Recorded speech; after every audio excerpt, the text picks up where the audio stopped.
I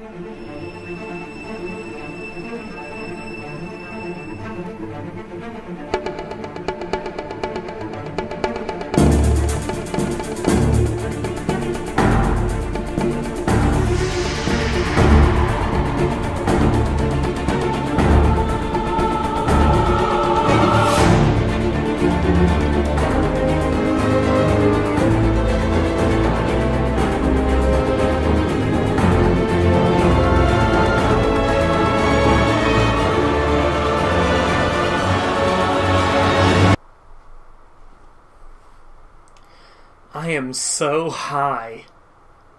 I can hear heaven.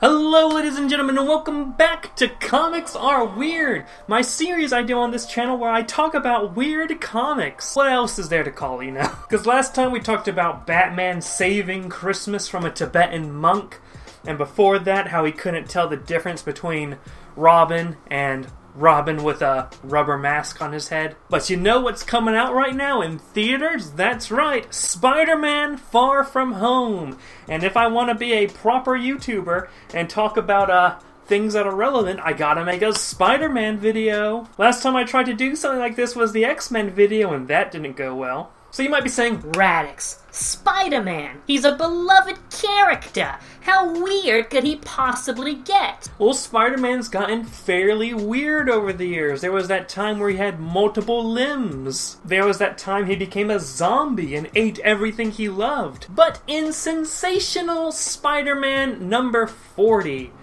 from 2008, I think, Spider-Man he supposedly meets someone interesting. I wonder who that could be. So let's take a look at Sensational Spider-Man number 40. To set up some context here, the book opens up with Aunt May being shot. For those of you who don't know, there was a little event in Marvel called Civil War in which Spider-Man revealed to the public that he was Peter Parker. That's because in the Civil War, it was all based around this argument over whether or not superheroes should have jurisdiction from the government and, regulation, which would require their secret identities to be released. Spider-Man sided with the pro-registration side and took off his mask as a sort of symbol that he is on this side of the Civil War. Which is weird because through all the years of the comics, he's been keeping his secret identity secret because he doesn't want his people close to him being hurt. But he's like, Iron Man said I should do this, I'm going to go ahead and do this. And of course he gets attacked and Aunt May gets shot. And Aunt May's 168 years old, so she's dying. But Peter's not in the best mindset right now. He's fairly upset. So let's just go ahead and look into the comic. It starts off with your simple origin of Peter Parker. Once there was a boy from the borough of Queens in the city of New York whose name was Peter. And this boy was blameless and upright, with a good heart who never turned to evil, except for Spider-Man 3. We see more of Peter Parker getting bullied in school, and then he gets visited by Liz Allen. Are you alright, Peter?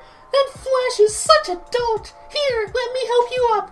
By the way, this entire flashback scene is written like it's from the 60s, so I have to wonder whether or not these are direct adaptations from the panels. I don't know, it just feels that way because of how the text is done. Which Liz Allen, by the way, Peter looks like a high school student. Liz Allen looks like she looks like Ivanka Trump, who's in her late 30s. So Liz Allen does not look like she belongs in the same grade as Peter Parker. Anyway, they go over to a science place during a field trip, and he gets bitten by a spider on his hand. And so he gets superpowers, becomes Spider-Man, and he's slinging through the cities. Thank God nobody knows Spider-Man's origin, or else this would be confusing. It's not like you can just watch Spider-Man 1. Now, I'm sure the comics are a bit different than Spider-Man 1. I'm sure Spider-Man 1 isn't an exact scene-for-scene replication of what happened in the early Spider-Man books. The next scene we get is Spider-Man as a wrestler when a person steals money and runs away, saying, "Out of my way!" And the police officer's angry that Spider-Man didn't do anything to stop him, and Spider-Man's like, "I don't care, man." But then he goes home and hears that Uncle Ben has been shot and killed, so he goes out because he realizes that the killer's been cornered, and he finds that the killer is the same person he let go at the wrestling place, which sounds very similar to Spider-Man 1. I'll be honest, I haven't read early Spider-Man books, but I wasn't aware that it went this page for page, this accurate to the series. Next, we see that Green Goblin gets killed by his own glider. Really, this whole intro section is just Spider-Man 1. It's weirdly accurate. And then we get another, obligatory scene where Spider-Man's sad that Gwen Stacy's dead. And now we get to the modern day, where Mary Jane is checking up on Peter and Aunt May, who is still shot. And Peter decides to go out into the town and beat people up. By the way, might I say the art for this book is actually really well done. If we get a scene of Peter beating up a garbage dumpster in the middle of an alley, and he keeps beating it up, panting, and then a dude comes up behind him. Congratulations, that dumpster will never menace anyone again. Who? Easy, easy, whoa, I'm not looking for trouble. Ah, it's a crackhead. Where did you come from? I was walking by, I heard you pummeling that piece of city property, I thought maybe I can help. Well, I'd advise you to back off, man. Get out of here. I'm so not in the mood. You have no idea. Actually, I bet I have a pretty good idea. Why don't I buy you a burger and we can talk about it? Look, if this is some kind of scam, if a crackhead comes to me in an alley and says, why don't I buy you a burger? If I'm in the situation where a crackhead is taking care of me, I've fallen down the ladders of society somewhat. No scam, you just look like you could use a meal, Peter. And Peter's like, this crackhead knows my name. But then he thinks, oh yeah, I told the world my name. Everyone knows who I am. You know my name. Big deal. Last 2 months I've been on more magazine covers than Lindsay Lohan. So immediately you know when this book comes out. Your hands. Huh? Oh yeah, they're pretty messed up. Don't worry, I heal fast. You're welcome, Peter. Welcome for... And then he looks and his hand's healed. This crackhead has healed Spider-Man's hands, which is interesting. So Peter's like, where did you get this crack powers? And he's like, I smoked radioactive cocaine, Peter. That's not what he says. You snuck up on me and my spider sense didn't go off. To be fair, that happens kinda often just because of writing conveniences. Who are you? Come on, Peter. You know who I am. And then he goes Super Saiyan for half a second. Yes. Alrighty then. Lunch? Some food? My treat? So I guess there's no going around this anymore. This crackhead is God. Peter Parker is coming face to face with crackhead God. And Peter is just so sad that God has to step in and is like, whoa man, you're pretty sad. Buys him a burger. Ignoring all the other billions of people who are sad because their 165-year-old aunt got shot, God goes straight to Peter Parker because, of course he does. God's a big fan of Spider-Man. You're not eating your burger. I know. Or your fries. Not them either, no. Or your shake. I don't have much of an appetite. You need to eat. Keep your strength up. I'm just looking at a panel of a crackhead that's eating a burger and I'm supposed to interpret this as God. Is that what I need to eat? Peter, I'm sorry. I know you're busy and omnipotent. And I'm just a fleck. This is nothing. Come on now. But since we're here, since we're breaking bread, maybe you wouldn't mind telling me if my aunt dying is all part of your cosmic scheme, your grand design for my pitiful life? If I told you it were, what would you do, Peter? And then Peter... So God's like, what are you gonna do about it? And Peter says, I would beg you to save her. I would tell you I'd give up anything to save her. And basically God's like...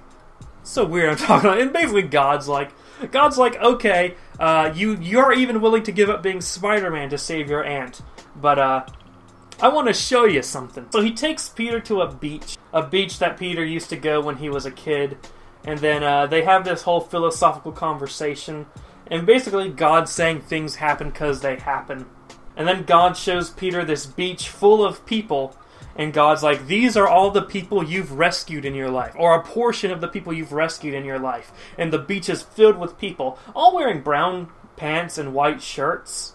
Which is a weird thing. Also, to have been a superhero in New York, one of the most racially diverse locations in the United States, God really did handpick Well, let's just say God has a preference. So Peter's like, I've really saved thousands upon thousands of people, and God's like, well, I'm counting team-ups, but yeah.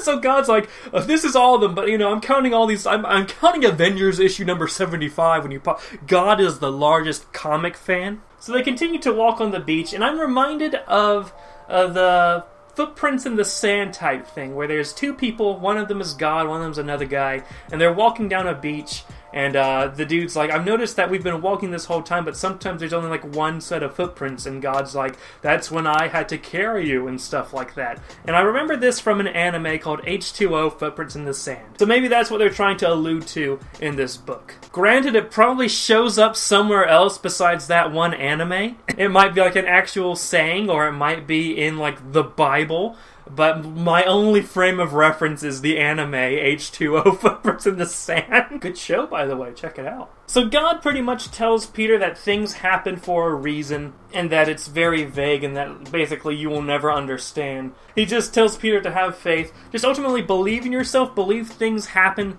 the way they happen, and sometimes stuff just sucks, and you don't need to go begging for God to do whatever it needs to take to save your aunt's life.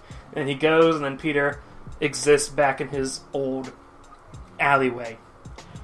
And then there's a little scene of and then Peter learned to accept that that life doesn't work that way, and that you just have to accept things as they go. And Peter grows old alongside his wife, Mary Jane, and they have 2 children, and it's all blessed. And that was the story, the book of Peter. And Peter Parker learned that sometimes you just gotta accept that, a 160-year-old aunt will die eventually. But, you just have to keep on moving on with life. Yes, it's sad. And he learned that you will never have to deal with supernatural elements to change your life in order to save her, ever. He learns his lesson.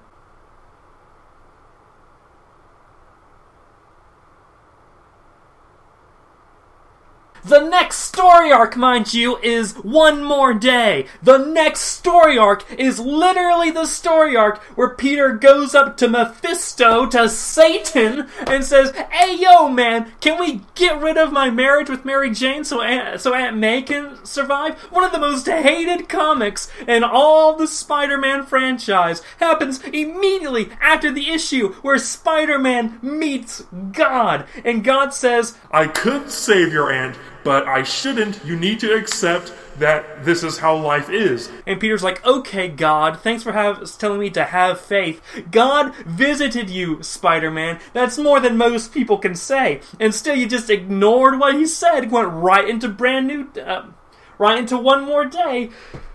Oh my God. So Spider-Man met God in an alleyway, and God took him out to eat some Burger King before walking on a beach and showing him his collection of white people he saved. One of the two had to happen. Either Spider-Man is specifically only saving white people, or proportionally more white people in New York City, or God proportionally selected more white people out of the base of who Spider-Man's rescued. That just gets me. So that's hilarious. I can guarantee you, God popping up will not happen in Spider-Man Far From Home. Watch it happen and I look like an idiot.